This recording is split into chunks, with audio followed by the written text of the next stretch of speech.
આમ તો આ ફિલ્મ બહુ પહેલા રિલીઝ થઈ ગઈ હતી, પણ સંજોગોવશાત હું નહોતો જોઈ શક્યો આ ફિલ્મને. આજે મેં ફિલ્મ જોઈ અને લેટ રિવ્યૂ કરીએ છીએ. પહેલા તો મને એમ થયું કે હવે શું રિવ્યૂ કરવાનો, આટલા બધા લોકોએ તો રિવ્યૂ કરી દીધો હશે, પણ તેમ છતાં મને થયું કે ના, આ ફિલ્મનો રિવ્યૂ તો કરવો જ જોઈએ. અને ફિલ્મનું નામ છે ચણિયા ટોળી.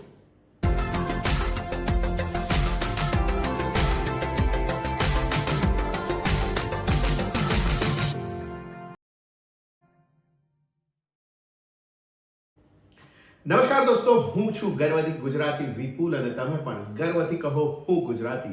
વાત કરીશું આજે ફિલ્મ ચણિયા ટોળીની. બહુ જ મજા પડે એવી ફિલ્મ છે, બહુ જ એન્ટરટેનિંગ ફિલ્મ છે. સૌથી અગત્યની વાત એ છે કે દિવાળીના તહેવારોમાં આ ફિલ્મ રિલીઝ થઈ છે અને છપ્પર ફાડ કલેક્શન સાથે ચાલી રહી છે અને ધમાલ કરી રહી છે. સખત મજા પડે એવી ફિલ્મ છે. આ જબરજસ્ત ફિલ્મ છે. ફિલ્મની વાર્તા તો તમે જોયેલી જ છે, પણ તેમ છતાં રેફરન્સ માટે કહી દઉં. એક ડાયલોગ છે ફિલ્મનો: કોણ માનશે કે આ 7 ચણિયા અને એક ધોતિયાએ બેંકની લૂંટ કરી?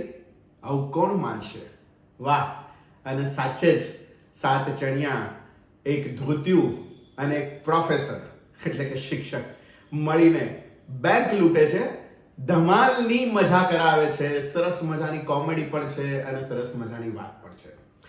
ફિલ્મની વાર્તા તો બસ એ જ ટ્રેલરમાં જોઈ છે તમે, એવી જ રીતે મજાની ગોઠવાયેલી વાર્તા છે. મને સૌથી વધારે નવાઈ, આશ્ચર્ય અને મજા એ પડી કે એક મની હાઇસ્ટ નામની સિરીઝને ધ્યાનમાં રાખીને તમે સરસ મજાની એક ગુજરાતી ફિલ્મ કેવી રીતે બનાવી શકો છો. એમાં એક મેસેજ પણ હોવો જરૂરી છે. ગુજરાતી ફિલ્મ એટલે શું?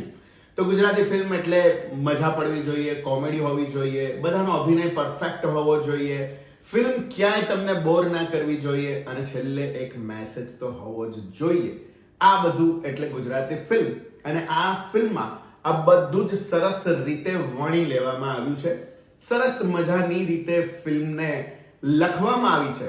સ્ક્રીન પ્લે એટલો સુપર છે કે તમને 1 મિનિટ પણ ચસકવા નથી દેતો. હું 1 મિનિટ માટે પણ મારા મોબાઈલમાં નથી ગયો, ના તો મેં કોઈ એપ જોઈ છે કે કશું જ નહીં. ફોન સાઈડમાં મૂક્યો. છેક છેલ્લે ફિલ્મ પૂરી થઈ, ઇન્ટરવલમાં અને ફિલ્મ પૂરી થઈ ત્યારે મેં ફોનને ઉપાડ્યો. એટલી ગજબ પેસ વાળી આ ફિલ્મ છે, મજા પડે એવી ફિલ્મ છે. અભિનયની વાત કરીએ તો નામકરણ નથી કરતો, બધા જ કલાકારોનો અભિનય બિલકુલ જબરજસ્ત છે, સુપર છે. દરેકે દરેક કલાકારને ભાગે આવેલું પોતાનું કામ બખૂબી નિભાયેલું છે એમણે. સૌથી વધારે જો મને કોઈ મજા પડી હોય, મતલબ ઓફકોર્સ લીડ કેરેક્ટર છે, પણ યશ સોની એકદમ હેન્ડસમ અને ચાર્મિંગ લાગે છે. આખી ફિલ્મ એના ખભા ઉપર છે અને બહુ કન્વિન્સિંગલી એ ફિલ્મમાં એક્ટ કરે છે અને સરસ રીતે ફિલ્મને ન્યાય આપે છે. સાથે સાથ ચણિયાઓ એટલે કે જે પણ કોઈ બહેનોએ આમાં કામ કર્યું છે, બધાએ પરફેક્ટ એક્ટિંગ કરી છે, સુપર એક્ટિંગ કરી છે. બધા એટલે બધા જ, એમ દરેક એજ ગ્રુપની છોકરીઓ છે આમાં, લેડીઝ છે, બહેનો છે, માતાઓ છે, દાદી છે, બધાએ બહુ જ સુપર એક્ટિંગ કરી છે. પરફેક્ટ. મજાની વાત એ છે કે આમ સ્પોઇલર થઈ જશે, પણ તેમ છતાં કહી દઉં. મજાની વાત એ છે ફિલ્મમાં કે આખી ફિલ્મમાં એક જ ગન છે જે સાચી ગન છે અને જેમાં ગોળીઓ છે.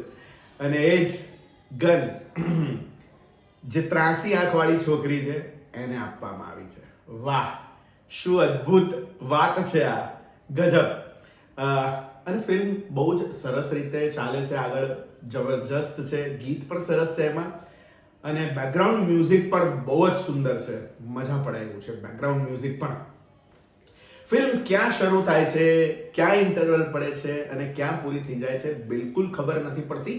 2 કલાક અને 10 મિનિટની આ ફિલ્મ છે, પણ એની કથા, પટકથા, સંવાદ અને બધા જ લોકોના અભિનય ફિલ્મને ગજબ રીતે બાંધી રાખે છે. ફિલ્મના કેટલાક ડાયલોગ તો બહુ જ સરસ છે, બહુ જ જબરજસ્ત રીતે લખાયેલા છે. બેકગ્રાઉન્ડ મ્યુઝિક પણ સુંદર છે. ઓલ ઓવર ફિલ્મ બહુ જ સરસ છે, પણ તેમ છતાં મને એવું થયું કે હજી પણ આ ફિલ્મ વધારે સારી બની શકી હોત. સંતોષ નથી થતો ક્યારેક આપણને પ્રેક્ષક તરીકે કે હા હજી આમાં વધારે સરસ રીતે બની શકી હોત. અગર મારે આને 100 માંથી માર્ક આપવાના હોય તો હું 93 માર્ક આપું છું આ ફિલ્મને. 7% ઓછા આપું છું એટલા માટે કે હજી પણ ક્યાંક બહુ જ સરસ બની શકી હોત, હજી પણ ક્યાંક આને વધારે મજા પડી શકી હોત. અગર દરેક ડિરેક્ટરનો જુદો જુદો નજરિયો હોય છે ફિલ્મને જોવાનો. રાઇટરે લખ્યું એને જુદી રીતે, દરેક ડિરેક્ટર જુદી જુદી રીતે એને પેશ કરતો હોય છે. સો મને ક્યાંક એવું લાગ્યું કે હજી પણ વધારે સારી બની શકી હોત. એટલે એનો મતલબ એવો નથી કે ફિલ્મમાં એન્ટરટેનમેન્ટ નથી. ફિલ્મ ગજબ એન્ટરટેનિંગ છે. લોજિક ને તમે થોડી વાર માટે સાઈડ પર મૂકી દો. ગુજરાતીઓ માટે ફિલ્મ એટલે એન્ટરટેનમેન્ટ છે, એમને મજા પડવી જોઈએ, હસવું આવવું જોઈએ. લોજિક વોજિક ઠીક છે, થોડીક વખત માટે એને બાજુ પર મૂકી શકીએ છીએ આપણે. અને એવી જ આ ફિલ્મ છે. થોડુંક લોજિકને બાજુ પર મૂકી અને આપણે આ ફિલ્મને માણીએ તો બહુ જ મજા પડે એવી છે. એન્ટરટેનિંગ ફિલ્મ છે, બહુ જ સુંદર ફિલ્મ છે, મજા પડે છે. તો દોસ્તો આ હતો મારો લેટ રિવ્યુ ચણિયા ટોળી માટેનો. તમે હજી સુધી આ ફિલ્મ જોઈ કે નહીં? તમે જોઈ તો તમને ફિલ્મ કેવી લાગી? મને આ ફિલ્મ બહુ જ ગમી. ગુજરાતીઓને જોઈએ એવા જ પ્રકારની આ ફિલ્મ છે. કોમેડી પણ છે આમાં, મજા પડે એવી ફિલ્મ છે. તમે હજી સુધી જોઈ કે નહીં? ના જોઈ હોય તો જરૂર જુઓ અને કમેન્ટ બોક્સમાં લખો કે તમને આ ફિલ્મ કેવી લાગી. તો મળીએ દોસ્તો નવા વિડીયોમાં નવી વાત સાથે. ત્યાં સુધી સ્વસ્થ રહો, મસ્ત રહો. આવજો.